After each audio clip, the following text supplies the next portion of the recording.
guys, welcome to Padviksha. So economicsல பாத்தீங்கன்னா நம்ம classification of markets முடிச்சிட்டோம். So next வந்து பாத்தீங்கன்னா firm and industry and equilibrium conditions for a firm.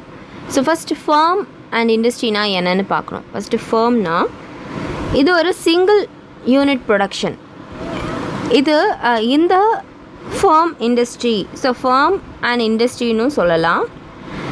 இங்கே large amount of quantities of products and services produce பண்ணி sell பண்ணுவாங்க and அது அந்த ப்ராடக்ட்ஸை மார்க்கெட் ப்ரைஸில் செல் பண்ணுவாங்க.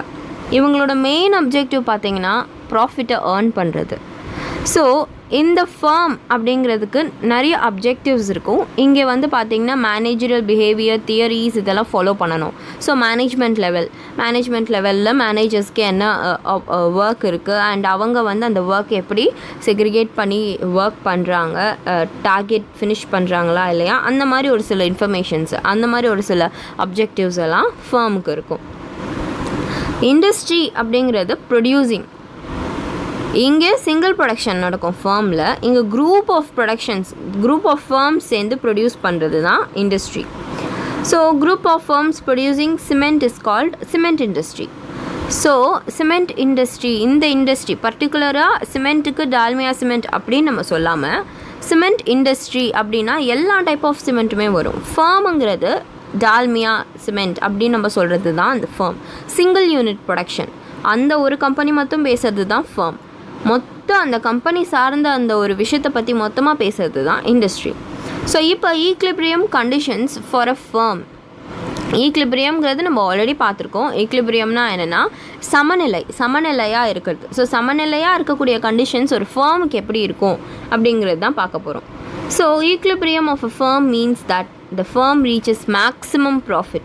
எப்போ அந்த ஃபர்ம் வந்து சமநிலையாக இருக்கும், அது வந்து லைக் சமநிலையாக எங்கே இருக்கிறதுக்கான ரீசன் என்னென்னா, இங்கே எனக்கு சேல்ஸ் குறைஞ்சி போச்சு, வரக்கூடிய அமௌண்ட் வந்து கம்மியாயிட்டு சேல்ஸ் குறைஞ்சி போயிட்டு எனக்கான செலவுகள் ஜாஸ்தி ஆகிடுச்சுன்னா எப்படி இருக்குன்னா, இதுதான் சேல்ஸ், இதுதான் எனக்கான எக்ஸ்பென்சஸ்னால் எனக்கு சமநிலையான தருணம் எப்படி இருக்கும். எனக்கு வரக்கூடிய சேல்ஸ் ஒழுங்காக இருக்குது, எனக்கு வரக்கூடிய எக்ஸ்பென்சஸும் ஈக்குவலாக இருக்குன்னா எனக்கு இது சமநிலையாக இருக்கும். அதுதான் ஈக்லிபிரியம் பாயிண்ட். ஸோ இங்கே மேக்ஸிமம் ப்ராஃபிட், எனக்கு பண்ண சேல்ஸில் பண்ண எக்ஸ்பென்சஸில் ப்ராஃபிட் வந்து மேக்ஸிமமாக கிடச்சிருக்கு அப்படின்னா அப்போ ஒரு ஃபர்ம் ஈக்லிபிரியம் கண்டிஷனில் இருக்கும். ஸோ இங்கே ரெண்டு அப்ரோச்சஸ் இருக்குது for calculating maximum profits. So total curve approach and marginal curve approach. Total curve approach and marginal curve approach பற்றி தான் பார்க்க போகிறோம். So first total curve approach. So total curve approach அப்படிங்கிறதுக்கான டயக்ராம் இங்கே கொடுத்துருக்காங்க. நம்ம ஃபஸ்ட் என்ன கான்செப்ட் அப்படிங்கிறத பார்த்துடலாம். So total curve approach TCTR, total curve total revenue approach. Profit is obtained by a firm through difference between the TC and TR. So total curve and total revenue. So total curve இல்லை total cost and total revenue. Total cost எனக்கு எவ்வளோ வந்திருக்கு, total revenue எனக்கு எவ்வளோ வந்திருக்கு. நம்ம சொல்லுவோம் இல்லையா, profit is equal to எனக்கு டோட்டலாக வரக்கூடிய செலவுகள் எக்ஸ்பென்சஸ் மைனஸ் எனக்கு வந்து ரெவென்யூ பண்ணால் தான் ப்ராஃபிட் கிடைக்கும். ஏன்னா எக்ஸ்ட்ராவாக இன்கேஸ் இது 0 வந்ததுன்னா ப்ராஃபிட் இல்லை, இது கம்மியாக வந்ததுன்னா நம்மளுக்கு ப்ராஃபிட்டே இல்லை. இது ஜாஸ்தியாக வந்திருக்குன்னா மட்டும்தான் இங்கே வந்து நம்மளுக்கு ப்ராஃபிட் இருக்குதுன்னு அர்த்தம். ஸோ ஈக்லிபிரியம் எப்போனா மேக்ஸிமம் டிஃப்ரென்ஸ் இருக்கணும் ரெண்டுத்துக்கும். மேக்ஸிமம்னா 2000 அபவ் இருக்குதுன்னு வச்சுக்கோங்க. ஃபார் எக்ஸாம்பிளுக்கு 2000 அபவ் இருக்குன்னா that is the maximum. So 2000 rupees நம்மளுக்கு ப்ராஃபிட் கிடச்சிருக்கும். This total cost and total revenue method is not generally adopted. இது மேக்ஸிமம் இதை அடாப்ட் பண்ண மாட்டாங்க ப்ராஃபிட் கால்குலேட் பண்ணுறதுக்கு. Hence to calculate profit or loss, economists resort to the MC is equal to MR approach. Marginal cost is equal to marginal revenue. இங்கே marginal cost marginal revenueக்கான ஒரு meaning அப்படிங்கிறது என்ன சொல்லலான்னா, நான் அடிஷ்னலாக என்னென்ன சேர்த்துட்டு வந்தேன், என்னோடய ப்ரொடக்ஷன் பண்ணும்போது நான் எக்ஸ்ட்ராவாக அவுட்புட் பண்ணுறதுக்காக என்னென்னலாம் சேர்த்தேன், எவ்வளோ எக்ஸ்ட்ரா செலவுகள் பண்ணேன், எவ்வளோ எக்ஸ்ட்ராவாக நான் பணத்தை எடுத்தேன், அதை பண்ணும்போது நம்மளுக்கு வரக்கூடிய அந்த பணம் இருக்கு இல்லையா, அந்த டிஃப்ரென்ஸ் ஆஃப் அமௌண்ட், அதுதான் மேக்ஸிமம் ப்ராஃபிட் அப்படின்னு சொல்கிறாங்க. ஸோ மார்ஜினல் கர்வ் அப்ரோச் படிக்கும்போது we can get that. In this approach, the following two conditions are to be verified to obtain equilibrium of a firm. Again, இந்த கர்வ்லையும் வந்து two conditions நம்ம பண்ண போகிறோம், verify பண்ண போகிறோம். MC is equal to MR, marginal cost is equal to marginal revenue. So hypothetical situation இதுதான் நடக்குது மார்க்கெட்டில் அப்படின்னு கிடையாது. இது ஒரு just thinking situation. A rational seller will not be in equilibrium at output level 1. Though marginal cost is equal to marginal revenue at that point, since continuing production, his profit increases. When he produces an output beyond one unit till he reaches 5 units, his marginal cost is lesser than marginal revenue. So இங்கே என்ன சொல்கிறாங்கன்னா, ஒரு நார்மலாக rational seller, rational consumer, rational seller. Rational கன்சியூமர்னால் நான் ரொம்ப செலவுகள் பண்ண மாட்டேன், எனக்கு நிறைய சாட்டிஸ்ஃபேக்ஷன் வேணும். ரேஷ்னல் செல்லரும் அதே தான், ரொம்ப செலவுகள்லாம் பண்ண மாட்டேன், ரொம்ப பிரயத்தனம் எடுக்க மாட்டேன், ஆனால் நான் எனக்கு ப்ராஃபிட் வரணும் அப்படிங்கிற ஒரு தாட் இருக்கிற செல்லர் வந்து ஈக்லிபிரியம் பாயிண்டில் எப்போ இருக்க மாட்டாங்கன்னா, அவுட்புட் லெவல் 1 இன்க்ரீஸ் ஆகிருக்கு. நான் அவுட்புட் லெவல் 20 ப்ரொடியூஸ் பண்ணிகிட்டு இருக்கும்போது எனக்கு 21 வந்ததுன்னா எனக்கு ஈக்லிபிரியம் பாயிண்ட் கிடையாது. அவங்களோட ப்ராஃபிட் எப்போ இன்க்ரீஸ் ஆகுதோ, ப்ராஃபிட் எனக்கு 20 வந்துட்டுருக்கு, 21 வந்தால் கூட எனக்கு அது ஒரு increased state of profit. So அந்த அவுட்புட்டுக்கு பியாண்ட் வரணும். எனக்கு 20 அவுட்புட்டுக்கு வரக்கூடிய 1000 rupees, 20 அவுட்புட் 20 ப்ராடக்ட்ஸ்க்கு 1000 rupees வருதுன்னா, அந்த 20 ப்ராடக்ட்ஸ்க்கே எனக்கு 2000 rupees வரணும். அதுதான் எனக்கு ப்ராஃபிட்டாக இருக்கும். அப்போ 1000 rupees வர இடத்துல 2000 வந்ததுன்னா இந்த 1000 நம்மளுக்கு ப்ராஃபிட் இல்லையா? ஸோ அது வந்து மார்ஜினல் காஸ்ட் வந்து லெஸ்ஸராக இருக்கணும், மார்ஜினல் ரெவன்யூ ஜாஸ்தியாக இருக்கணும். அந்த சுச்சுவேஷனில் மட்டும்தான் நம்மளுக்கு அந்த டைமில் நம்மளுக்கு ப்ராஃபிட்டும் நம்மளுக்கு நிறைய ஏறும், நம்ம ப்ராடக்ட்ஸும் செல் ஆகும். So again he will not be in equilibrium beyond 5 units of quantity when his MC is greater than MR. In case இங்கே நான் 1 இன்க்ரீஸ் அவுட்புட்டில் 20லேருந்து 1 இன்க்ரீஸ்க்கு பண்ணுறதுக்கு பதிலாக 5 இன்க்ரீஸ் பண்ணுறேன். நான் 1 இன்க்ரீஸ் பண்ணி எனக்கு 2000 வர இடத்துல 5 இன்க்ரீஸ் பண்ணி எனக்கு 2500 வந்தாலும் எனக்கு அது ப்ராஃபிட் கிடையாது. ஏன்னா லாஸில் போகிறாங்க. ஏன்னா அந்த 25 ப்ராடக்ட்ஸ் பண்ணுறதுக்கு எவ்வளோ செலவுகள் பண்ணியிருப்பாங்க.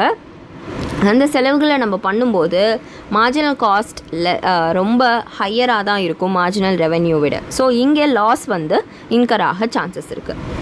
அடுத்து பார்த்தீங்கன்னா therefore he is said to be in equilibrium, that is at the point of maximum profit when MC is equal to MR. So எனக்கு கம்மியாக இருக்கும்போதும் அவ்வளோ ரொம்ப ப்ராஃபிட் வராது, எனக்கு ஜாஸ்தியாக இருக்கும்போதும் அவ்வளோ ரொம்ப ப்ராஃபிட் வராது. அவுட்புட் நான் ப்ரொடியூஸ் பண்ணும்போது எனக்கு மார்ஜினல் காஸ்ட்டும் is equal to marginal revenue இருக்கும்போது தான் நான் ஒரு சமநிலையில் இருப்பேன்.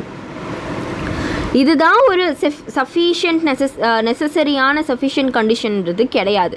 இது just an economic condition where we need to understand, நம்ம புரிஞ்சுக்கிறதுக்காக சொல்கிறாங்க. ஸோ இங்கே MC marginal cost cuts MR marginal revenue curve from below sufficient conditions. So அந்த sufficient கண்டிஷன்ஸ்லேருந்து பிலோலேருந்து கட் ஆகுது.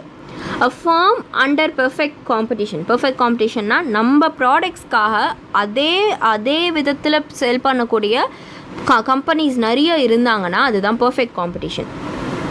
So firm under perfect competition faces horizontal price line. It is also the average revenue curve and a marginal revenue curve. A firm under imperfect competition focuses declining price line. So ஒரு perfect காம்படிஷனாக இருக்கும்போது அவங்களோட செலவுகள் ஒரே மாதிரி இருக்கணும். நம்ம already இதை பார்த்துருக்கோம். நான் 20 ப்ராடக்ட்ஸ் சேல் பண்ணுறேன், 50 ப்ராடக்ட்ஸ் சேல் பண்ணுறேன், ஆனால் எனக்கு காஸ்ட் வந்து 100 தான் இருக்கணும். அப்படிங்கிறபோது தான் ஹாரிசான்டல் லைனில் இருக்கும். பர்ஃபெக்ட் காம்படிஷனில் இருக்கக்கூடிய ஒரு பர்சன், ஒரு கம்பெனி ஹாரிசான்டல் லைனில் இருக்கணும் அப்படிங்கிறத தான் ஃபேஸ் பண்ணி இது பண்ணுவாங்க. பட் இம்பர்ஃபெக்ட் காம்படிஷனில் என்ன ஃபோக்கஸ் பண்ணணும்னா அந்த ப்ரைஸ் லைனை டிக்ளைன் பண்ணணும். ப்ராடக்ட் ஏற எனக்கு இன்னும் டிக்ளைன் ஆகிறது பெட்டர் அப்படின்னு தோணும். So marginal cost curve is U-shaped and it cuts MR at 2 points. So இதுக்கான டயக்ராம் கொடுத்துருக்காங்களான்னு பார்க்கலாம். No, they haven't given.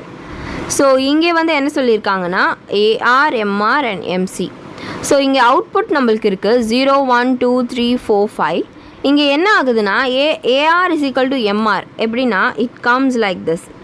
Marginal curve it cuts the அவுட்புட்டோட அந்த லெவலை கட் பண்ணிவிட்டு யூ ஷேப்பாக இட் அகெயின் இன்க்ரீஸ்டு ஸ்டேஜ்லேருந்து லோயர் ஸ்டேஜுக்கு வந்துட்டு அப்பர் ஸ்டேஜுக்கு போகுது. ஸோ இங்கே என்ன சொல்கிறாங்கன்னா நம்ம சஃபிஷியன்ட் கண்டிஷன்ஸை இங்கே ஈக்லிபிரியமாக நம்ம அடைஞ்சிடுறோம். ஸோ இருந்த பாயிண்ட்டுக்கே வி ஆர் கம்மிங், ஈக்லிபிரியமாக அடைஞ்சிடுறோம். So only at point B the equilibrium condition is fulfilled. So இங்கே ஆரம்பித்து நம்ம இங்கேக்கே வந்திருக்கோம். ஸோ ரெவென்யூ வந்து ஈக்குவலாக இருக்குது அப்படிங்கிறது போது தான் ஈக்லிபிரியமில் இருப்போம்.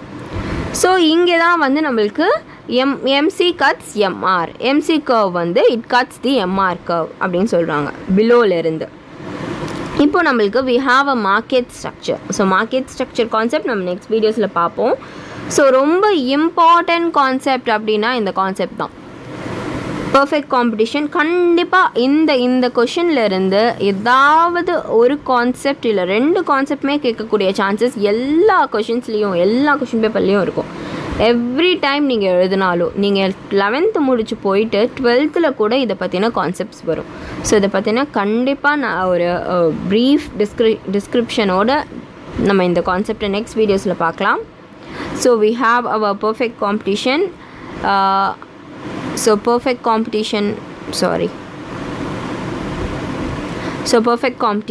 பர்ஃபெக்ட் காம்படிஷனில் நிறைய இன்ஃபர்மேஷன்ஸ் நம்ம ஃபீச்சர்ஸ் பார்க்க வேண்டியிருக்கு. அண்ட் இதில் வருது எப்படி ப்ரைஸ் வந்து எப்படி நம்ம டிட்டர்மினேஷன் பண்ணுறது, எப்படி ப்ரைஸ் இங்கே வந்து நம்ம கண்டுபிடிப்போம், பர்ஃபெக்ட் காம்படிஷனில் ப்ரைஸ் எப்படி கண்டுபிடிக்கிறது, இந்த மாதிரி நிறைய டாபிக் நம்ம டிஸ்கஸ் பண்ண போகிறோம் நெக்ஸ்ட் வீடியோஸில். We'll see you on that video. Until then, stay tuned. Bye.